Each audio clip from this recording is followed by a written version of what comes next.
Muy buenas tardes a todos. Les damos una cordial bienvenida a esta serie de seminarios web que estamos dando en los miércoles sobre el tema de seguridad de la información. El día de hoy tenemos un tema muy padre, brecha de seguridad. ¿Cómo proteger nuestra identidad digital? Creo que es un tema para reflexionar y es por ello que tenemos a una gran ponente que es amiga de todos nosotros, que es muy solidaria y que siempre está al tanto de nosotros también. Estoy hablando de la maestra Ivonne Muñoz, quien pues desde hace años nos apoya a la ANUYES. Yo la conozco más atrás todavía y ha sido maravilloso la trayectoria que ella tiene. Pero para que nos lea su trayectoria, tenemos como invitada también a nuestra, pues no es invitada, más bien es nuestra anfitriona de esta comisión de cultura de ciberseguridad, del grupo de seguridad de la información de ANUYES-TIC, la maestra Julia Janet Bernuy. Y también tenemos por ahí presente a Gabriel Aguilar de la Metropolitana, quien también es miembro de este grupo de trabajo. Y pues les dejo la palabra para que pues den ustedes el seguimiento y sobre todo nos hablen un poquito de esa ruta de vida de nuestra querida Ivonne Muñoz. Muchas gracias y bienvenidos. Muchas gracias. Buenas tardes a todos. Gracias, José Luis. Pues damos una cordial bienvenida a todos los asistentes, agradecer su interés y asistencia a este seminario. Y como siempre me es grato participar en él. En este mes que estamos enfocados a aspectos legales, normativos y estándares relacionados con seguridad de la información, el tema de hoy, como lo acaba de mencionar, brecha de seguridad, cómo proteger nuestra identidad digital. Para empezar, nos preguntamos qué se refiere a identidad digital, cómo la protejo, por qué se considera una brecha digital. Pero para ahondar este tema, pues tenemos hoy la participación de una experta, la maestra Ivonne Muñoz Torres, que agradezco su participación. Voy a continuar a leer una breve semblanza de nuestra expositora. La maestra Ivonne Muñoz Torres es consultora del sector, del sector privado y público en privacidad, propiedad intelectual, seguridad de la información, derecho corporativo, ciberseguridad, compliance, entre otros. Dirige IT Lawyers, SC, dicta conferencias, imparte clases en temas de su especialidad, atiende entrevistas y escribe sobre estos temas. Todo ello con el fin de construir una conciencia cibersegura. Entonces, tenemos a una experta, pero antes de cederle el micrófono, es importante recordarles que nos puedan dejar sus preguntas, comentarios en el panel que aparece en el Zoom, en la parte de abajo, en preguntas, y más adelante, al final de la presentación, la ponente las contestará. Pues nuevamente, maestra Ivonne, muchísimas gracias por su participación y le cedo el micrófono.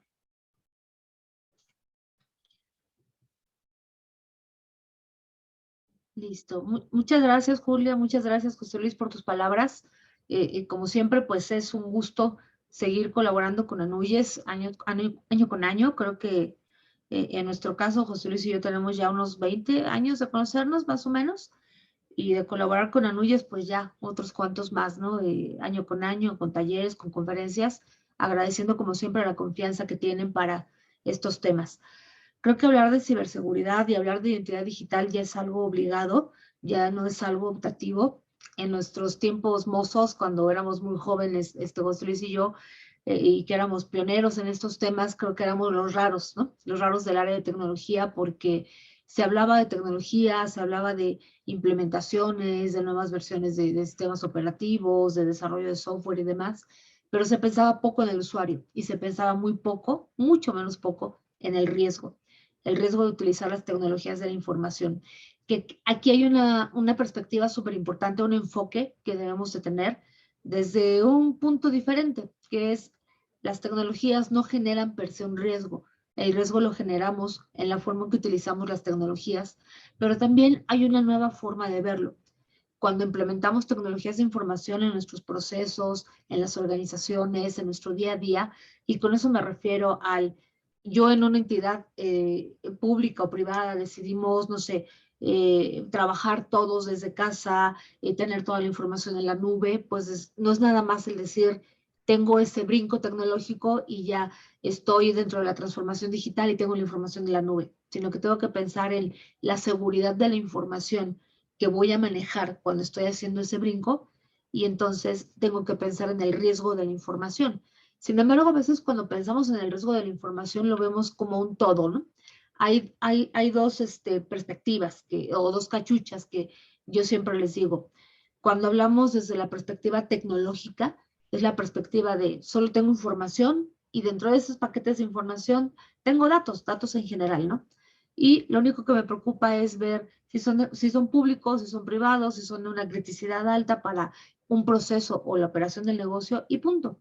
Y a veces cuando vemos la seguridad, la ciberseguridad, solo desde esa perspectiva, olvidamos ciertas categorías de datos que tenemos que proteger. A veces los olvidamos por tema del proceso, de la misma dinámica de la organización, pero a veces lo ignoramos porque no conocemos las obligaciones de ley que existen. Hace 20 años eran pocas las obligaciones de ley. José Luis no me dejará mentir, cuando yo le di clase, le hablaba del tema de protección de datos personales y decía yo, solamente existe legislación en materia de consumidor, no hay mayor legislación, se está trabajando en ella, algún día va a llegar. Y cuando por fin llegó hace 12 años, porque tampoco ya es vieja, cuando llega hace 12 años la ley de protección de datos personales, eso nos abre los ojos mira, sí, ya se está legislando, tardado, pero ya se está legislando. Yo recuerdo muchos alumnos escribirme justo en el 2010 y decirme, recuerdo mucho cuando me diste clase, cuando hablabas de datos personales y yo pensaba, está loca, ¿no? Nunca vamos a hablar de datos personales. Y hoy que existe la ley y hoy que veo que tiene medidas de seguridad, sanciones, responsabilidades y demás, me hace pensar es cierto, cuando implementé mis procesos de negocio tecnológicos, tendría que haber pensado no solo en información, paquetes de datos, sino dentro de esos paquetes de datos hay información personal que puede ser sensible y que constituye hoy en día lo que llamamos identidad digital. Yo, Ivonne Muñoz, por ejemplo, pues podríamos decir, ustedes me están viendo y al verme y al tomar un snapshot tal vez ahorita de la plática, se están llevando algo que es importante y que es un dato personal que puede ser mi imagen, ¿no? Si el snapshot es muy nítido, podrán tomar hasta mi iris, dudo que podamos llegar hasta ese punto, ¿no? Pero sin embargo pueden llevarse rasgos o temas de identificación como decir, pues es el género femenino, el cabello es corto, el cabello es color caoba, la piel es blanca, no tan morena, la complexión es mediana, son ojos medianos, el tema de fisionómico, podrán decir, la cara es ovalada, etc. Es decir, ustedes podrán hacer una media afiliación de mí solo con el hecho de estar interactuando en esta conferencia. Que no estamos interactuando presencialmente, estamos interactuando a través de un medio electrónico. Un medio electrónico que requirió el contratar una plataforma, generar accesos y controlar también quién tiene acceso a la conferencia, ¿no? Solo este dato o el hecho de haber anunciado, ¿no? Va a haber una conferencia tal día vía Zoom, la da Ivonne Muñoz, la va a dar de este tema, construye también parte de la identidad digital. Yo les puedo platicar de una persona conocida de hace muchísimos años, tengo que conocerla como 30 y tantos años, nos dejamos de hablar y un día me escribe y me dice por correo electrónico, un correo electrónico que yo pensé que esta persona no tendría, sin embargo me escribe a ese email y me dice, hola, te deseo un excelente viaje, seguramente ahorita ya estás en el aeropuerto para la conferencia que vas a dar en Monterrey a tal hora, ¿no? Y yo me friqué porque dije, wow, ¿cómo sabe todo esto, no? Y entonces hice el análisis en reversa y dije, claro, la universidad en la que voy a dar una conferencia anunció en sus redes sociales que voy a ir. Es una conferencia que no doy en la Ciudad de México, obvio tengo que viajar. Y me puse a buscar en internet esa cuenta de correo electrónico y sí, identifiqué que está en varios lugares esa cuenta de correo electrónico por conferencias que he dado y que tal vez vienen en el PowerPoint y ahí viene el email, ¿no? Entonces era muy fácil, fíjense bien, construir la identidad digital de Ivonne Muñoz de cuándo va a viajar, a dónde va a viajar, en dónde va a estar, qué va a estar haciendo, e incluso una ubicación física, ¿no? Si esa persona con la que yo ya no me hablo se hubiera aventado a viajar a Monterrey, tal vez no hubiera sido un correo, hubiera sido un 1-a-1 en ese lugar diciéndome, hola, sé que estás aquí, ¿no? Todo eso construye nuestra identidad digital. Pero ¿qué más la construye? Cuando hablamos de una brecha de seguridad, cuando hablamos de un incidente de seguridad, que tiene sus ciertas diferencias, pero los impactos pueden llegar a ser los mismos. Cuando hablamos de un incidente, una brecha, es porque algo en una forma no adecuada no se controló bien, y entonces puede ser que de forma, ¿cómo decirlo así? Sin dolo, porque a veces los empleados generan acciones sin dolo, no cuidan debidamente la información y ésta se fuga. O tal vez el área de tecnologías de información y el área de ciberseguridad requiere un presupuesto para poder proteger la información, sin embargo, no lo recibió. ¿Qué pasa? Pues de repente viene un ataque, vienen personas que dicen, yo sé qué vulnerabilidades hay, las empiezo a explotar, logro explotarla, tengo acceso a tu información, la secuestro, la publico en la deep web, o te pido rescate, ¿no? Te mando una muestra y te digo, tengo la base de datos de todos los alumnos de tal carrera. Y todos los datos es su nombre completo, su email, sus calificaciones, su expediente académico y demás. Y nos piden un rescate por ella. A veces no es nada más ransomware, ¿no? No es te la cifré y pido rescate, sino es el, me la llevo, te enseño que la tengo, quiero un rescate. No me lo das, la voy a hacer pública para hacerte un daño. Eso puede ser también una brecha de seguridad. Yo creo que hoy actualmente estamos viviendo diversas formas de tener incidentes de seguridad y o brechas de seguridad. Sin embargo, hay una perspectiva importante que debemos de tener. ¿Qué considera la ley como una vulneración de seguridad a la información? Que no es nada más me estuvieron atacando, me estuvieron tocando la puerta. Por ejemplo, un cliente nuestro de la semana pasada nos busca porque dice, tenemos un incidente de seguridad, no sabemos qué puede estar pasando, necesitamos informarle a la autoridad. Cuando ya hicimos toda la parte de threat hunting y el análisis y demás, lo único que identificamos fue que había muchas vulnerabilidades en todos sus sistemas, que había, sí, intentos desde China, Rusia y no recuerdo qué otro país, pero sí recuerdo muy bien a China y Rusia, que estaban intentando explotar las vulnerabilidades y afortunadamente nunca lo lograron. Se identificaron los intentos, más no hubo un acceso autorizado. Desde la perspectiva técnica, fíjense bien, podemos hacer un reporte de un incidente de seguridad diciendo, tenemos atacantes que quieren entrar, pero no lo han logrado. Desde la perspectiva legal, cuando ya llegamos a esa parte final de, ¿tenemos que hacer algo? La respuesta fue no, porque un intento de querer entrar no es algo ilícito. Pero en el momento en que dentro del incidente alguien obtenga un hallazgo que me diga, hubo acceso ya por fin a los servidores, al servidor de correo, a la nube, a algún sistema, algún equipo de cómputo, desde ahí legalmente ya estamos hablando de implicaciones que pueden vulnerar la identidad digital de las personas que tengan que ver con esa información. Y ahí es cuando tenemos que empezar a actuar. Muchas personas me preguntan, Ivonne, ¿tengo que protegerme desde el hecho que ya se llevaron información, que me piden un rescate? Y la respuesta es, eso es evidente, es un sí, ¿no? Pero me regreso, fíjense, al punto más importante, al punto más débil, que nos lleva incluso al caso de presidencia de 1998, ¿no? El atacante de presidencia de la República, que nada más dijo, voy a entrar, no voy a borrar información, no la voy a modificar, no la voy a copiar, no me la voy a llevar, no voy a hacer nada, nada más voy a estar ahí viendo qué hay, cómo funciona todo lo de los servidores. Bueno, de acuerdo a nuestro Código Penal Federal, existe el delito de acceso no autorizado. Pero cuando ya nos vamos a la parte de identidad digital, tuvimos que esperar 10 años a que saliera una ley que nos protegiera desde la perspectiva de mis datos personales para poder decir el acceso no autorizado a un sistema de información puede convertirse en algo legal, algo que tiene que actuarse y demás. La respuesta es sí. Y justo de eso vamos a platicar ahorita. El enfoque de la conversación no va tanto en el yo institución tengo una brecha de seguridad, tengo un incidente de seguridad, ¿qué tengo que hacer? Ese no es el enfoque. ¿Por qué? Porque ya se ha hablado mucho de eso, ¿no? Creo que hay demasiado contenido al respecto de qué tengo que hacer. La perspectiva ahora es si hablamos únicamente de universidades e instituciones de educación superior, tenemos que pensar en el usuario, en qué afectación tiene el usuario. Yo podría pensar en el alumno, en el académico y en el administrativo que trabaja en toda organización o que convive y que comparte sus datos personales como víctimas, posibles víctimas de una brecha de seguridad, de un incidente de seguridad. Y entonces tenemos que pensar, ¿qué sucede si alguien realizó un acceso no autorizado a los sistemas en donde está toda alojada la información de los estudiantes. Nos tiene que preocupar. Y entonces viene la pregunta, ¿qué identidad digital hay de un estudiante dentro de una institución de educación superior? Bueno, pues no es tan complejo, ¿no?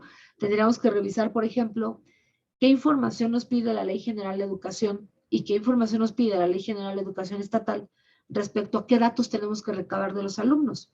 Y ahí podemos hablar desde la parte de autenticar su identidad, ¿no? Su personalidad. Si yo me inscribiera hoy a la UAM para estudiar otra carrera, la UAM me va a decir, necesito tu acta de nacimiento, necesito una identificación oficial, necesito tu fotografía, necesito tu domicilio, un correo electrónico, y con eso, como al final del día toda esa información que se recaba se va a ir a una base de datos que está en datos en forma lógica, eso empieza a construir mi identidad digital. Ya no es, o sea, no es Ivonne Muñoz guardada en la base de datos, pero sí es una copia digital de los datos que constituyen a Ivonne Muñoz en esa base de datos que requiere ser protegida. Entonces, nuevamente, si nos regresamos, yo, Ivonne Muñoz, soy alumna de la UAM. Me entero que acaba de haber un incidente de seguridad. ¿Tuvo acceso a la información? ¿Qué puedo hacer? Y esa es la pregunta, desde la otra perspectiva, ¿no? Desde otra forma de ver el incidente. Pensamos siempre como empresa cómo protejo a la empresa, qué acciones legales tengo que hacer para la empresa, pero a veces olvidamos ¿y qué tengo que hacer con todos estos individuos, ¿no? ¿Qué tengo que hacer con el alumno, el académico y el administrativo? La respuesta es la misma para los tres. Primero, tenemos que pensar en sus derechos. ¿Qué derechos tienen ellos ante un incidente o ante una brecha de seguridad? El primero es, tienen derecho a ser informado, que es lo que toda institución pública o privada, no únicamente una institución de educación superior, esto le aplica a cualquier tipo de empresa pública o privada, reitero, tienen la obligación de informar que sucedió un incidente. Les puedo dar ejemplos como de otros países, ¿no? Que es ese ejemplar. El ejemplo del Hotel Marriott.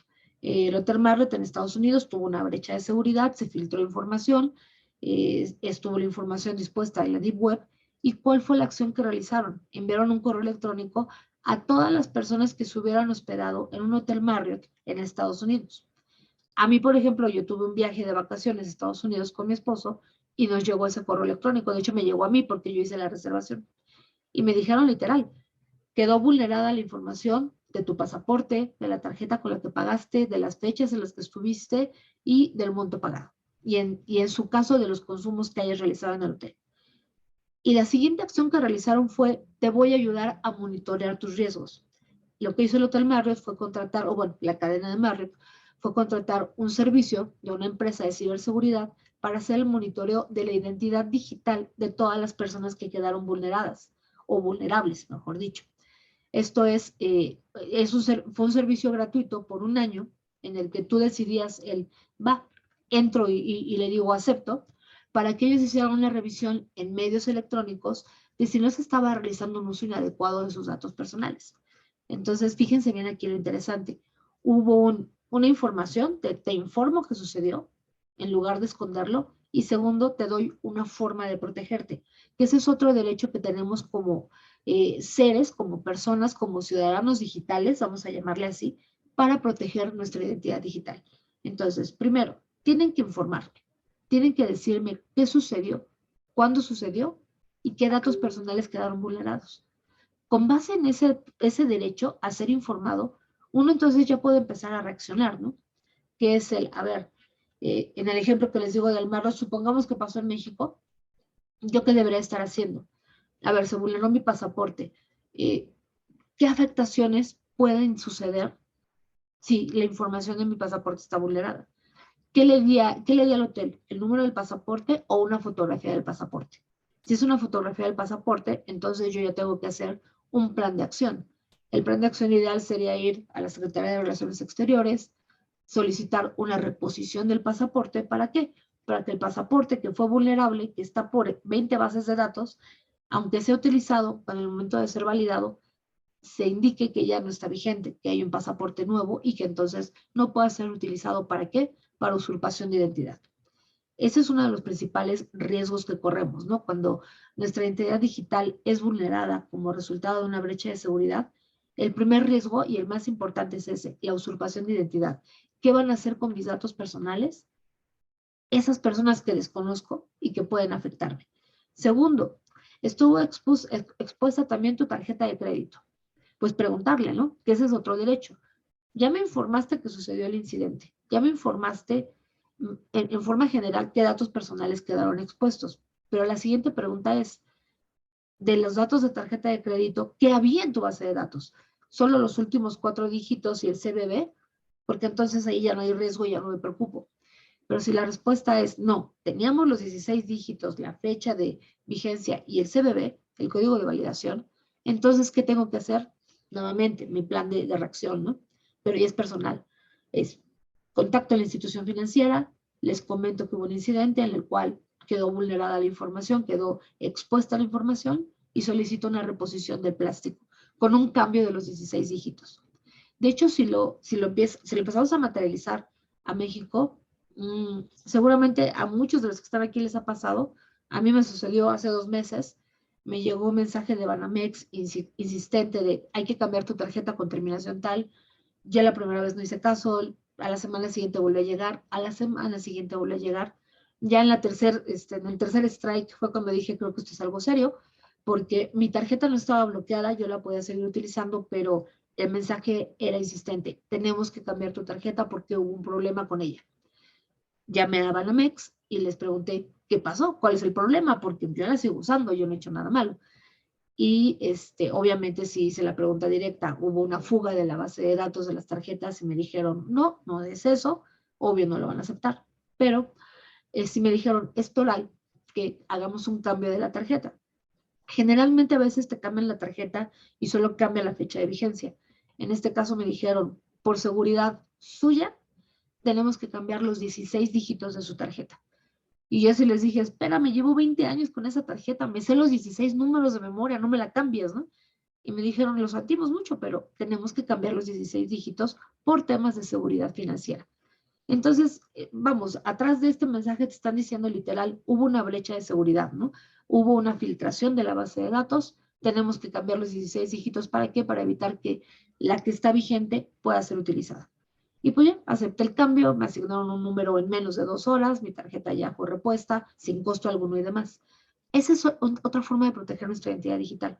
Creo que la parte importante aquí es, como lo decía Janet, ¿no? En la parte de la presentación, hacer esa conciencia de ciberseguridad, tener una conciencia cibersegura de nuestros datos personales. Yo sé que es complejo, yo siempre hago esa pregunta en clase del ¿quién tiene un cuaderno en el que diga el 22 de junio de 2022 le di a Núñez mi nombre completo, mi correo electrónico y la universidad en la que estoy? ¿Alguno de ustedes va a tener una agenda así? Nadie, ¿no? Realmente no tenemos, tal vez sí hay alguien muy, muy piqui que lo haga, ¿no? Pero en lo general los seres normales no tenemos ese control el día a día de a quién le damos nuestros datos personales. Pero cuando sucede un incidente de seguridad, como respuesta a ese derecho a ser informados de tuvimos un incidente, una brecha de seguridad y se vulneraron o se hicieron públicos tales datos, nosotros tenemos que aprender a reaccionar. Tenemos que identificar hacia dónde voy.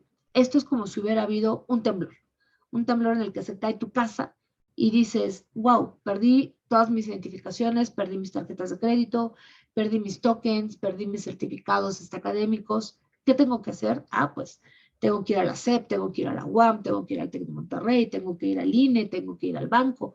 Es exactamente lo mismo. El cómo proteger esta identidad digital es identificar qué datos personales, hacer un ejercicio de memoria de qué datos personales le compartimos a la empresa que tuvo la vulneración o la brecha de seguridad y entonces actuar en consecuencia. La siguiente parte es, ¿tengo derecho a denunciar? Muchos me preguntan eso, ¿no? ¿Sirve de algo que yo vaya al Ministerio Público y levante una denuncia porque existió esta brecha? Y la respuesta es sí. Sin embargo, no es una denuncia cualquiera, sí tiene que ser una denuncia bien asesorada. Uno pensaría, voy, me formo, llego con el Ministerio Público y les digo, fíjate que, no sé, Patito SADCB es una empresa en la que yo trabajé, me acabo de enterar que hubo una brecha de seguridad, yo trabajé 20 años ahí, tengo miedo de qué va a pasar con mis datos personales, vengo a presentar una denuncia. No es así de sencillo. La denuncia tiene que estar bien realizada, bien elaborada, de hecho asesorada. ¿Para qué? para que el día de mañana, que de repente alguien nos llame, no sé, de Electra, y te digan, oye, tienes un crédito que no has pagado de 20,000 pesos porque alguien vino, tú viniste, mejor dicho, viniste y te compraste una tele de 80 pulgadas y el home theater y en total fueron 20,000 pesos, no has pagado y tú vas a decir, yo no fui. Sin embargo, cuando vas a Electra y te enseñan los documentos, ves ahí la copia de tu pasaporte, los números de tu tarjeta de crédito y demás. Es una usurpación de identidad inminente. ¿De qué te va a servir esa denuncia? La que hiciste un año, 6 meses antes, 2 meses antes, no lo sabes. Vas a agarrar y vas a poder decir, pues, ¿qué crees? No reconozco la deuda y para prueba, aquí está mi denuncia, ¿no? Aquí está mi denuncia presentada ante el Ministerio Público, justo en contra de quien resulta responsable y que me proteja también de una usurpación de identidad que me pueda provocar un problema financiero. En ese momento, entonces, la entidad que también fue víctima de la usurpación de identidad de nuestra persona va a tener que cancelar la deuda. ¿Por qué? Porque tú actuaste. Muchos no actuamos, ¿no? Muchos escuchamos y decimos, hubo una brecha de seguridad, por ejemplo, la de hace 2 años, ¿se acuerdan? De Secretaría de Función Pública. Hubo una brecha de seguridad de toda la información de los servidores públicos. Y entonces uno se queda pensando, a ver, ¿trabajo en el gobierno? No, check, no hay problema. ¿Mi esposo trabaja en el gobierno? Ah, caray, sí, sí trabaja. ¿Y qué creen? En esas declaraciones que se hace a Secretaría de Función Pública, también va información de los cónyuges. Entonces, el check de no me debo preocupar, lo tenemos que eliminar y tenemos que pensar. Voltear a ver a tu cónyuge y decirle, oye, ¿qué datos personales diste de mí? Ah, pues les puse tu nombre completo, les dije que tú tienes un carro y tú tienes una casa y tienes, te regalaron un cuadro que vale 15,000 pesos y, tienes, 3 tarjetas de crédito y demás. ¿Creen que esa información, a pesar de no haber sido funcionario público, al estar allá afuera, expuesta, puede afectar mi identidad digital? Por supuesto. Entonces, ¿esto a qué nos lleva? Al tener que estar pendientes, ¿no? Siempre pendientes, siempre monitoreando. Hace 12 años tal vez uno decía Twitter no es una fuente de información confiable, hoy se ha convertido en la fuente de información más confiable para identificar brechas de seguridad y justo para estar al tanto de decir, hubo una brecha de seguridad en Grupo Bimbo, por poner un nombre. Yo trabajé en Grupo Bimbo hace 3 años o yo fui proveedora de Grupo Bimbo hace 3 años, yo Ivonne Muñoz. Y para ser proveedora les tuve que mandar mi INE, mi CURP, mi constancia de situación fiscal, mi comprobante de domicilio, la carátula de mi estado de cuenta. ¿Con eso me pueden hacer una usurpación de identidad? Claro. ¿Tengo que ir a levantar una denuncia? Por supuesto. ¿Tengo que ir a actualizar mi INE? Sí. ¿Tengo que ir a cambiar mi tarjeta, mi cuenta bancaria? Probablemente no, pero sí estaría monitoreando los movimientos que pasan en mi cuenta bancaria. Aquí lo principal, fíjense bien entonces, es monitorear, estar siempre pendiente de qué pasa con todas aquellas entidades con las que hemos tenido una relación, que no lo veamos como algo lejano, que lo veamos como algo que simple y sencillamente puede suceder el día que menos esperemos. El estar monitoreando el qué pasa con nuestras cuentas de correo electrónico en estas páginas que existen en las que tú pones tu cuenta de correo y te dice, sí, tu cuenta de correo estuvo comprometida en esta brecha, en esta otra brecha, en esta otra brecha. Hacer ese análisis de qué datos personales compartí, estoy expuesto o no estoy expuesto, y con base en eso actuar. La otra cosa que tenemos que hacer es justo el reforzar este derecho a ser informado, ¿no?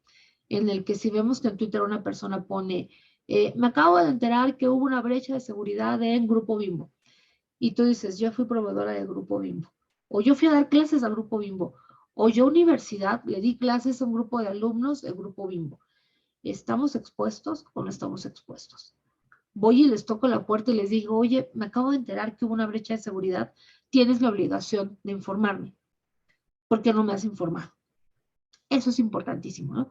Es obligación de ley informar a los titulares de los datos personales que hubo una brecha de seguridad. La respuesta es sí, y aplica tanto para el sector público como para el sector privado. Recuerden, para los que ya estuvieron en el taller conmigo de datos personales que tuvimos el año pasado, les decía, tal vez a muchas de ustedes, instituciones de educación superior, no les aplica la Ley Federal de Protección de Datos Personales, pero sí les aplica la Ley General de Protección de Datos Personales en posesión de sujetos obligados. Esto es la ley que le aplica a los entes públicos. O pueden revisar también las leyes estatales de protección de datos personales y hacer esa identificación, en donde van a ver que dice, en caso de una vulneración de seguridad, se debe de informar a los titulares respecto a qué sucedió, qué datos personales fueron vulnerados, y el tercer paso es interesantísimo, cómo pueden protegerse contra un posible riesgo. Esto es, el riesgo también lo tiene que analizar la entidad que fue víctima de la brecha. Uno tendría que decir, a ver, se fugaron las calificaciones de los alumnos. ¿Existe un riesgo ahí? Sí, puede ser que no solamente se hayan llevado los datos de las calificaciones, sino que tengan acceso a modificar las calificaciones. Entonces aquí lo que se tendría que recomendar al dueño de esa calificación, por decirle así, es monitorea tus documentos académicos para que no haya cambios en las calificaciones. También se reveló tu domicilio. Pues tienes que tomar medidas de seguridad respecto a tu domicilio, identificar si hay algún riesgo inherente por el lugar en el que vives, los horarios que utilizas y demás. Esa es otra cosa que también podemos reclamar para proteger nuestra identidad digital. Y el otro tema es, puedo denunciar a la empresa, y aquí es como que yo siempre lo he dicho, como un balazo en el pie, ¿no? Puedo denunciar a la empresa en la que yo trabajo, la empresa educativa. O sea, imagínense que todos ustedes que están en el área de TI, de seguridad, y dicen, yo soy empleado de la escuela. Hay una brecha de seguridad en la escuela o en la universidad. ¿Puedo denunciar a la universidad por la brecha de seguridad? La respuesta es sí, pero no es el ideal.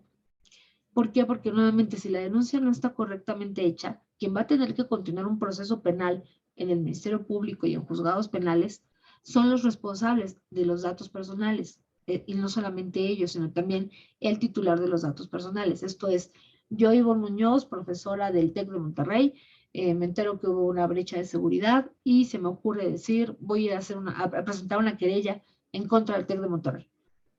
¿Qué va a suceder? Que me voy a echar una bronca encima porque voy a tener que continuar el proceso penal yo sola, Ivonne Muñoz, contra el TEC de Monterrey y contra quienes vayan saliendo en el camino. Entonces, si bien muchos toman ese camino de decir, vamos a presentar la denuncia, se puede convertir en un tema demasiado engorroso, en un tema complejo.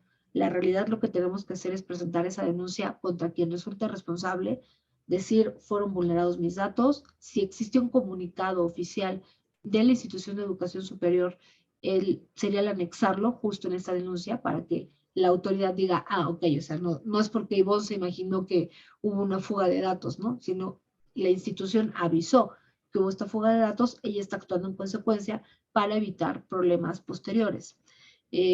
Otro caso que les puedo compartir, por ejemplo, fue una empresa, fue víctima de ransomware, perdió información, les atacaron un servidor en donde tenían todo el respaldo de su información contable. Y el miedo que el abogado y el contador tenían era ¿qué pasa si hay un requerimiento del SAT? ¿De dónde tomo yo la información? Porque yo no la tengo impresa, la tengo en digital y está en ese servidor y no tengo un respaldo y está cifrada y no tengo acceso a ella. ¿Voy a incurrir en incumplimiento de leyes cuando yo tengo un requerimiento de la información? La respuesta es sí. Y entonces ¿y cómo me defiendo? O sea, ¿cómo le digo al SAT, qué crees? Llegó un virus, alguien lo abrió, se ejecutó, cifraron la información, no pagué el rescate, no tengo acceso a ella, no me multes por no tener la información. La respuesta es nuevamente una denuncia en contra de quien resulte responsable, para poder decir, si tengo obligaciones ante terceros, como la parte de custodia de información, o esta cláusula que vienen en muchos contratos, ¿no? Una vez que se termine la relación, tienes que devolverla. ¿Cómo devuelves algo que tienes cifrado? No lo puedes devolver. Es más, lo puedes eliminar, pero el decir te regreso archivos cifrados no sirve, ¿no? Entonces, para eso también sirve esa denuncia, para poder protegernos contra un tema de no tengo acceso a esa información.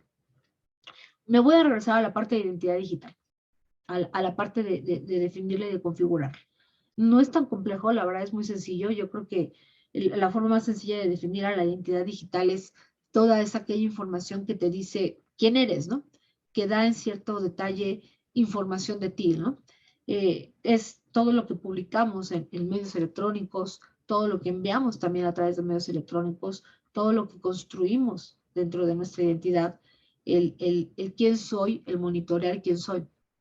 Es por eso que es importante justo el empezar a identificar, ¿no? O sea, yo voy a ser muy insistente en ese punto. El retomar qué información he compartido, qué información, para qué le he dado, a quién se le he dado, y en caso de que suceda un incidente, una brecha, una fuga de información, o que el clásico ex empleado dice, yo me llevo una copia de toda la información, ¿qué daños me pueden suceder? Y entonces, ¿cómo me puedo proteger?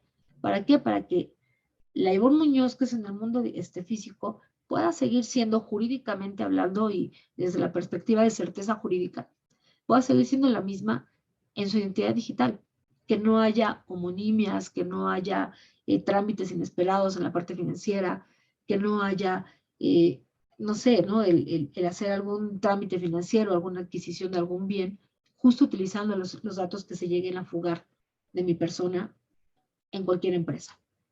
Reitero, no es solo un tema de universidades, es importante, ¿por qué? Porque yo creo que gran parte de la construcción de nuestra identidad en el futuro es toda aquella información que se queda desde la perspectiva académica en una institución de educación superior. Por lo tanto, hablar de ciberseguridad, hablar de medidas de ciberseguridad, siempre va a ser importante para proteger la identidad digital. ¿Por qué? Porque voy a un cuarto punto. Yo, Ivonne Muñoz, puedo ir con la empresa que tuvo la vulneración y preguntar, ¿ya tienes medidas de seguridad? Sí, sí tengo ese derecho. La ley establece que yo puedo llegar y preguntar dime que tienes medidas de seguridad. No el detalle técnico, ¿no? O sea, no me van a decir, mira, tenemos esta configuración, tenemos un DRX y tenemos un SIEM y la configuración del SIEM es tal. Eso no, eso obviamente no lo vamos a dar porque estás abriendo las puertas, ¿no? Pero sí puedes decir, sí tenemos medidas de seguridad físicas, técnicas, administrativas que han sido aplicadas, que han sido implementadas a partir del incidente o previo al incidente, pero ahora fueron reforzadas. Esto es importantísimo porque queda una última acción. Yo como ciudadano puedo acudir, no al Ministerio Público, puedo acudir al INAI para decir, hubo una brecha de seguridad, no estoy seguro de que la información que me dieron respecto a lo que sucedió sea certera. INAI ve e investiga, sí, todo ciudadano tiene ese derecho. Entonces, como institución hay que estar listas, ¿no? Para que cuando llegue el INAI le diga, sí, efectivamente, tuvimos un incidente el 22 de junio del 2022, identificamos que pasó tal, identificamos que se fue tal información, cumplimos con el artículo tal de esta ley, depende cuál sea la aplicada, que es le informamos a los titulares la brecha de seguridad, qué datos fueron vulnerados, les dimos recomendaciones de seguridad, les dimos herramientas de seguridad inclusive, como en el caso de Marriott, y como respuesta a este incidente hemos reforzado nuestras medidas de seguridad. Identificamos vulnerabilidades que no las habíamos visto y ahorita están reforzadas. Eso es importantísimo. ¿Para qué? Para evitar una multa. El no tener este plan de respuesta, este kit, vamos a decirle así, de respuesta a la autoridad, en dado caso que llegue a visitarlos, puede ser una multa de 6, 10, 12 millones de pesos para las instituciones privadas. Para las públicas, pues ya les había comentado, es la remoción del cargo, la inhabilitación de 2 años hasta 10 años y demás, que nadie quiere, ¿no? Entonces, es importante estar listos, no únicamente ver el incidente desde la perspectiva de lo atiendo, lo documento, adiós. No, tengo que actuar conforme a derecho. ¿Por qué? Porque tenemos que respetar la identidad digital de todas esas personas que teníamos conviviendo, por llamarle así, dentro de nuestras bases de datos. Tenemos que pensar que al final del día, cada vez que alguien nos comparte datos personales o construimos datos personales a partir de ellos, porque uno pensaría, ¿en qué momento Ivonne Muñoz me dijo a qué hora entró y salió del campus? Nunca te lo dijo. Fue algo que tú construiste. Ese récord de los accesos de esta persona a un campus, por ejemplo, es algo que da referencia a una persona, por lo tanto, es un dato personal. O ¿en qué momento Ivonne Muñoz vino y dijo, te vengo a informar, universidad, que tengo un problema de corazón, por ejemplo, ¿no? No, puede ser que Ivonne tuvo un incidente, la atendieron y quedó la memoria en el expediente clínico del servicio médico que Ivonne tuvo un incidente del corazón. Ivonne nunca dio el dato, sin embargo, la institución académica lo construyó a partir de un suceso. Todo eso justo nos lleva a una conciencia de estoy construyendo día con día identidades digitales de mis usuarios, llámese alumnos, empleados profesores y empleados administrativos. Claro, cuando un empleado se enferma de lo que sea, y nos llega una incapacidad, estamos construyendo su identidad digital también desde la perspectiva de salud. Entonces, es esto, ¿no? Es tener construida esa idea de estar conscientes de qué nos estamos haciendo cargo, para que entonces cuando suceda un incidente, porque desafortunadamente las estadísticas dicen, nos va a suceder, vamos a tener un incidente, el poder informarle a todos mis usuarios, alumnos, no vamos a pensar que solo fue alumnos, informarle a los alumnos, tuvimos este incidente. Se vale decir, académicos y administrativos, ¿a ustedes no les pegó el incidente? Sí, sí se vale. De hecho, sería el ideal justo para evitar esa perspicacia de, a mí no me avisaron que pudo haber pasado, ¿no? Avisar al perfil afectado, avisar qué datos, y para que entonces la otra persona pueda decir, así voy a proteger mi identidad digital, voy a ver qué puedo actualizar, voy a ver qué puedo renovar, voy a ver qué denuncia presentar, y entonces sentirnos no en un entorno 100% ciberseguro, pero tratar de construir lo más cercano a un entorno ciberseguro. ¿Vale? Y bueno, creo que hay varias preguntas. Si quieren, con esto empezamos a atender las preguntas. Muchas gracias, Ivonne. La verdad es que muy interesante toda la información, y yo creo que pues es de preocuparnos, pero sobre todo de ocuparnos qué vamos a hacer, ¿no? Y con la pandemia realmente pues nos ha empujado a utilizar los medios digitales, y hay muchos usuarios que pues entraron sin conocimiento, sin saber, y a este momento ya lo utilizan, pero desconocen todo esto de cómo proteger su identidad digital. Nosotros, como responsables de información en nuestras entidades educativas, pues muchas veces hay algunos que ni siquiera se enteran que han sido vulnerados, ¿no? Entonces, ¿cómo informar si ni siquiera sabes que ha habido un incidente de seguridad en tu base de datos, en tu servidor de correo, etcétera? Entonces, este es otro punto muy importante en las instituciones educativas, y algo que se está manejando actualmente mucho es el responsable sanitario, el control que se está llevando a la gente que se está contagiando en las dependencias, en las universidades, y toda esa información, ¿quién la resguarda? ¿No? ¿Qué pasa si es vulnerable? O sea, se está llevando una hoja en Excel, se está en una base de datos, ¿quién tiene conocimiento de esta información? Y vaya que le estás dando mucha información, ¿no? Y en algo tan pues crítico como puede ser la salud. Bueno, por aquí tenemos varias preguntas. Está Hugo Pablo Leiva, que hace varias. ¿Actualmente la legislación nacional contempla los delitos digitales? Sí. Y de hecho, actualmente yo te diría, desde hace 23 años, el capítulo de acceso, de protección a la información entra en el Código Penal Federal. Esta es una respuesta muy interesante. ¿Por qué? Porque tenemos la ideología mal planteada de que en México no hay legislación en materia de delitos informáticos. Aquí entra una discusión de si son delitos informáticos, cibernéticos, digitales, no importa, lo que importa es qué es lo que protege.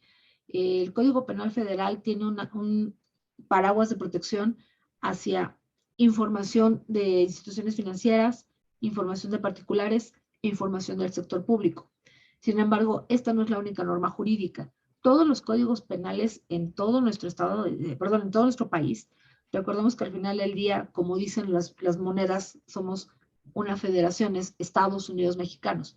¿Esto qué significa? Cada entidad federativa tiene derecho a crear su propio código penal estatal, y entonces en ese código penal estatal puede regular en la materia de la cual tenga competencia. El tema de protección de la información, todos los estados de la República tienen competencia para poder legislar. Si hoy revisas el código penal de el estado que tú quieras, vas a encontrar delitos tipos penales que protegen a la información y que protegen también a las personas desde diversas perspectivas.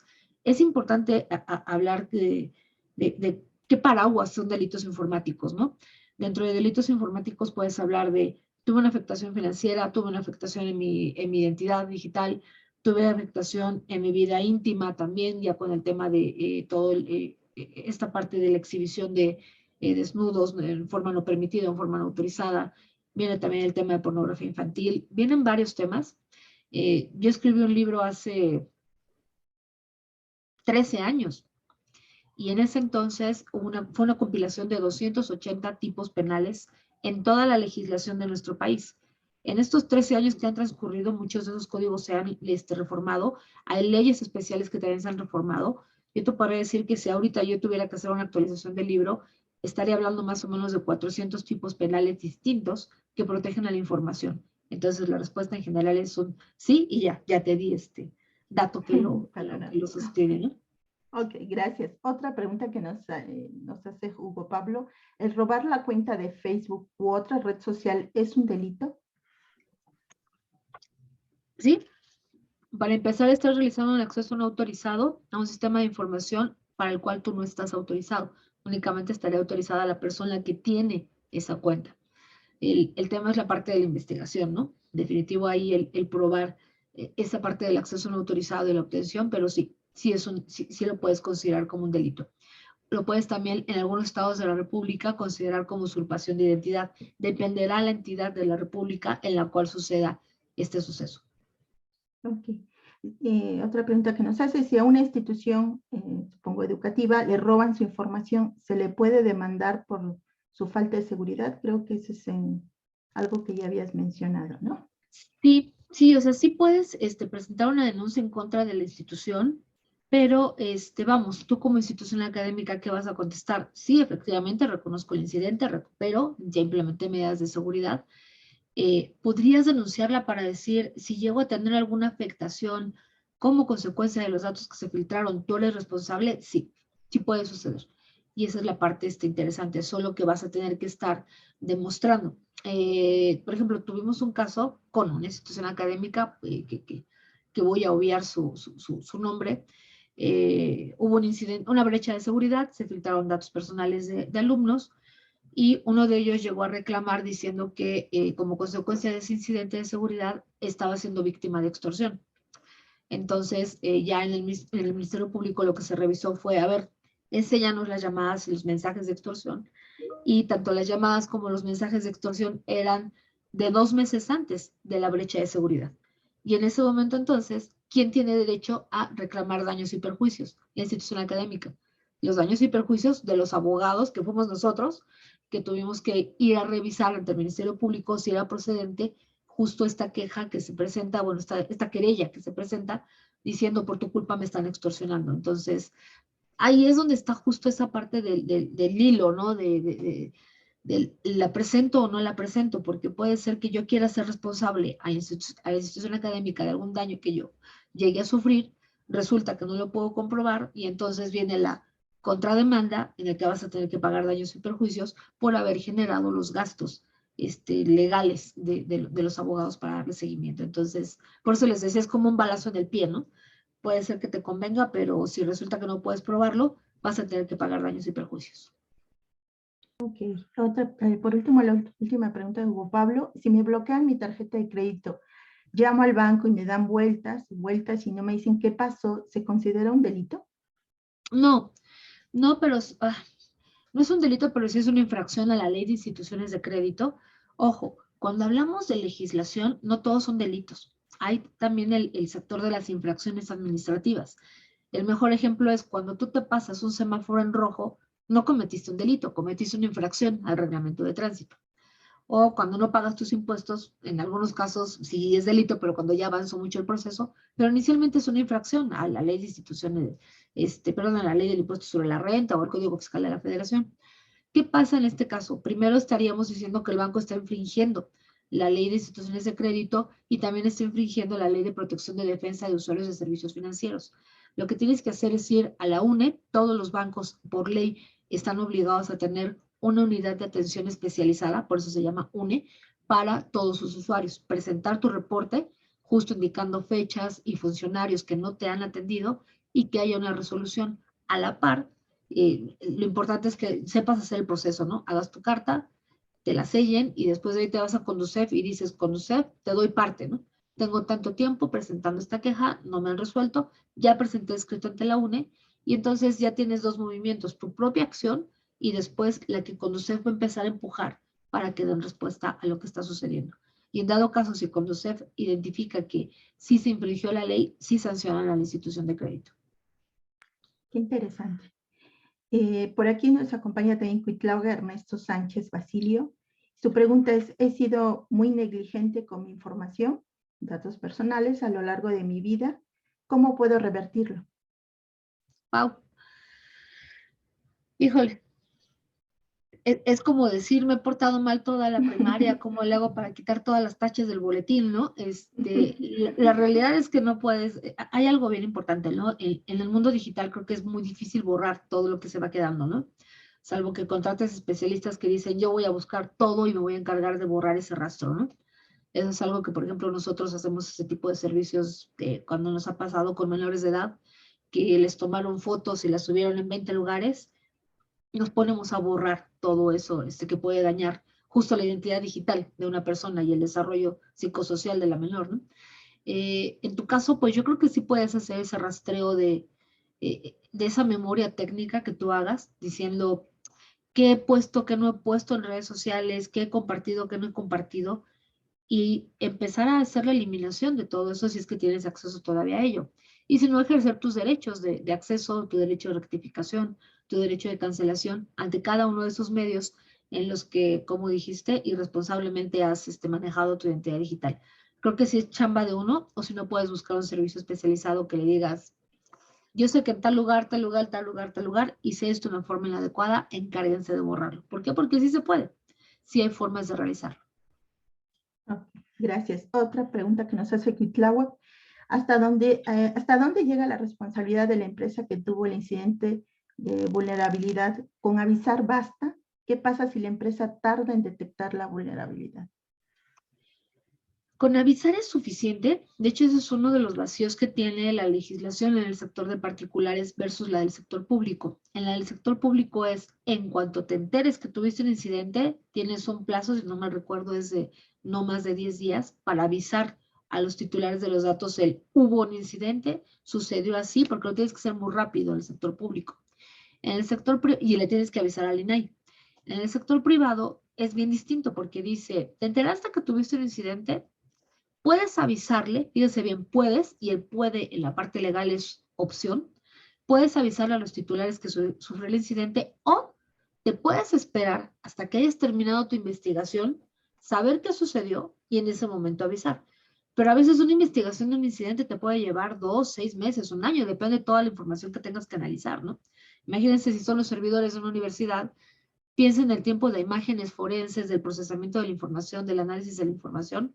Hasta que concluyas con eso es cuando tú avisas.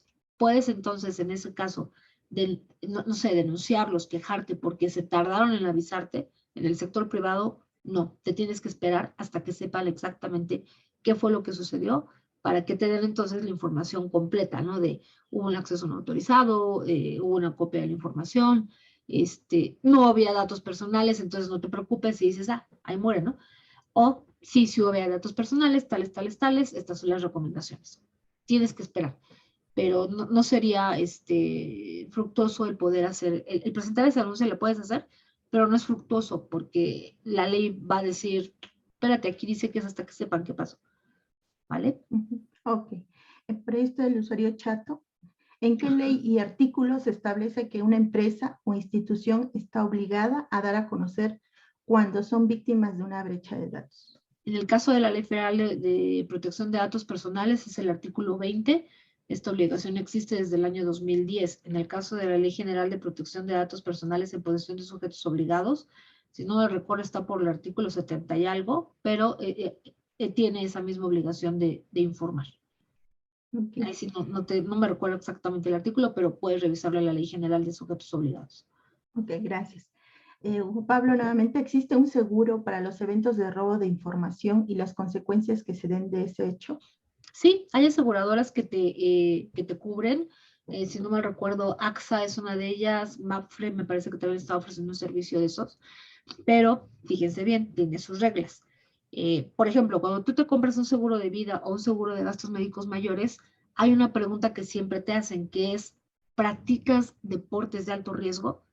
Y si contestas que sí, en ese momento el analista dice, el riesgo se eleva, entonces esta persona se va a morir cuando vaya esquiando, cuando se aventó, no sé, en la arena porque le gusta hacer esquí en la arena, cosas así, ¿no? O se avienta del paracaídas.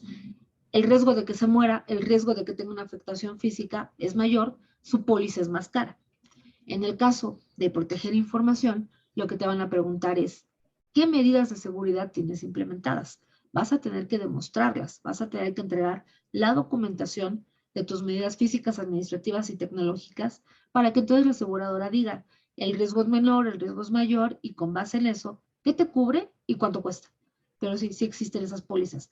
Sí, de hecho, hay una cláusula en estos seguros que establece que si la vulneración fue responsabilidad de negligencia de algún empleado de la empresa que estaba asegurada, no se cubre la póliza de seguro.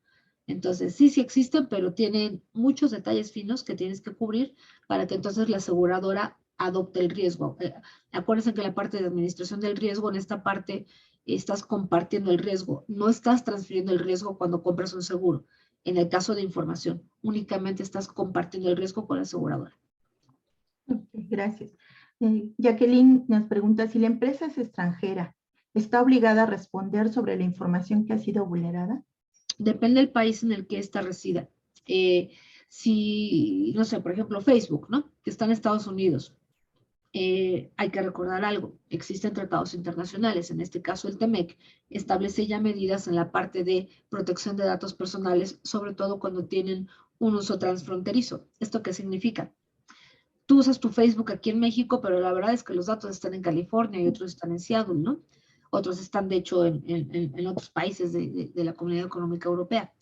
Pero simple y sencillamente por cumplimiento al TEMEC, Facebook sí nos tendría que avisar, o Meta ahora, nos tendría que avisar hubo una vulneración de datos por cumplimiento al TEMEC, no por cumplimiento a la legislación que sea local de ellos, dependiendo de dónde estén. Entonces, aquí la respuesta principal es, ¿de qué país estamos hablando? Si hay un tratado internacional que trate de este tema y que México forme parte de ese tratado, si la respuesta es sí tenemos ese tratado internacional y sí se protege la información, entonces esa empresa que esté en ese país sí está obligada a informarnos. Ok. Si en el caso de la información de identidad digital, cuando la persona fallece, ¿hay alguna ley que obligue a que ésta se destruya? Uf, qué buena pregunta. En el sector público tienes que verlo desde varias perspectivas. Desde la perspectiva pública, el gobierno tiene derecho a conservar esa información hasta que no se hayan terminado de cumplir las obligaciones que esa persona tenía en vida. Por ejemplo, el pago de impuestos. Si le preguntan al SAT si tiene un juicio respecto a Juan Gabriel que nunca pagó impuestos, la respuesta es sí. El juicio sigue abierto hasta que termine la parte del juicio sucesorio de Juan Gabriel. Entonces, a pesar de que digas, ya tiene 5 años, me parece, o 4 años que falleció Juan Gabriel, ¿su identidad digital sigue viva? La respuesta es sí, desde la perspectiva fiscal. Ahora, desde una perspectiva, vamos a pensarle societaria, ¿no?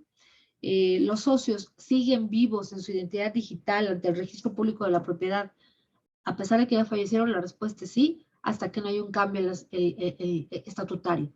Ahora, yo, Ivonne, en mi despacho de abogados, falleció uno de mis clientes. ¿Tengo que destruir su información? ¿Estoy obligada a destruirla? La respuesta es la típica de los abogados, depende. ¿Por qué? Porque yo tengo diversas legislaciones que me obligan a conservar los datos personales para comprobar que tuve alguna relación jurídica. Por ejemplo, imagínate que llegara la esposa de mi cliente y me dijera, tienes que destruir los datos de mi esposo que están en tus bases de datos. Entre esos puede ser uno, la factura. Mi respuesta va a ser no lo puedo destruir porque estoy obligada a conservarlo 5 años. Y tengo firmado un contrato de prestación de servicios con él, estoy obligada a conservarlo 10 años. Y así te puedo decir, o si soy un doctor, ¿no? Falleció el paciente, ¿qué hago? ¿Tengo que destruir el expediente? La respuesta es no, tengo que conservar el expediente durante 2 años. Entonces, aquí aplican los dependes por el rol de la empresa o rol de la persona que tiene los datos personales, qué tipo de datos personales son y qué legislación específica puede estar aplicando este caso. ¿Va? No hay una respuesta única, pero yo creo que lo que sí te podría decir es, ¿estás obligado a destruirlo? Literal, la respuesta es no. Primero revisa qué legislación te aplica.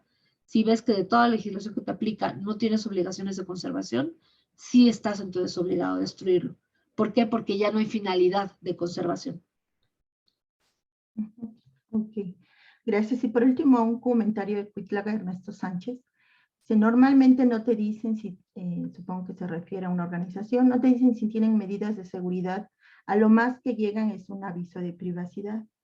También dentro de las brechas de seguridad de la información se debe considerar la pérdida de información. Por ejemplo, si yo almaceno mi información en un centro de datos público o privado y los responsables no tienen los respaldos necesarios y pierden mi información y resulto afectado por dicha falla.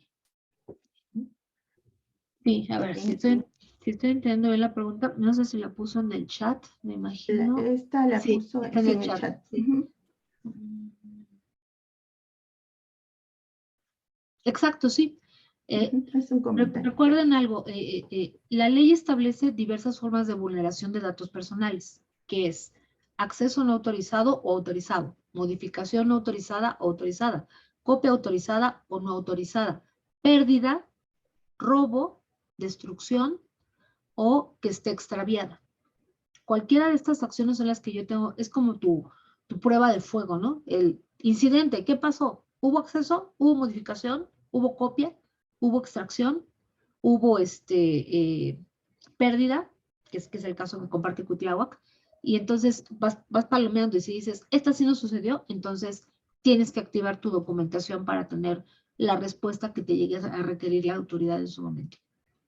Exacto, sí es muy importante hacer como un checklist, porque tus usuarios se van a acercar a ti, porque tú manejas las tecnologías, pero eres un computólogo, un tecnólogo, y pues muchas veces no los puedes asesorar o guiar, orientar a quién acudir. Eso es lo más importante, informarnos y saber, ¿no? No tal vez me sepa de cada coma de cierto lineamiento, ciertas cosas que salen, pero sí puede asesorarlo y decir a quién acudir, a qué organización acudir, qué tiene que hacer de un punto inicial, ¿no? Y no pues preocuparlo más bien ocuparnos y decirle de qué forma puede ir solucionar su problema, ¿no? Sobre todo orientarlo, porque muchas veces no los podemos ayudar en cuestiones legales, sobre todo, ¿no?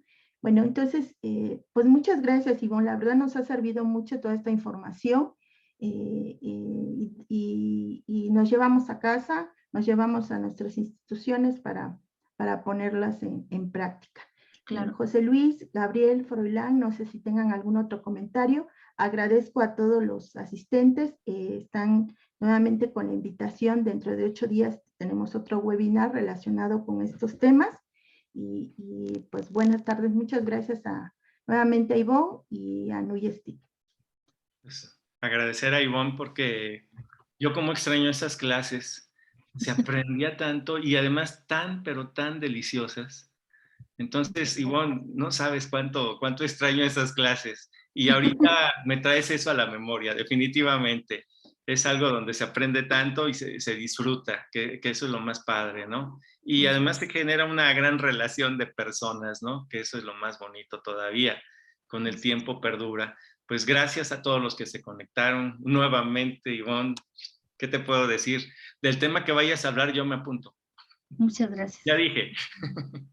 Y te deseamos la mejor de las vibras y disfruta mucho ese aniversario. De verdad, muchas gracias por tanto. Muchas gracias a todos. Muchísimas Que gracias. tengan una excelente tarde, noche y pues seguimos en contacto. Claro que sí. Hasta luego. Buenas tardes a todos. Gracias. Buenas tardes.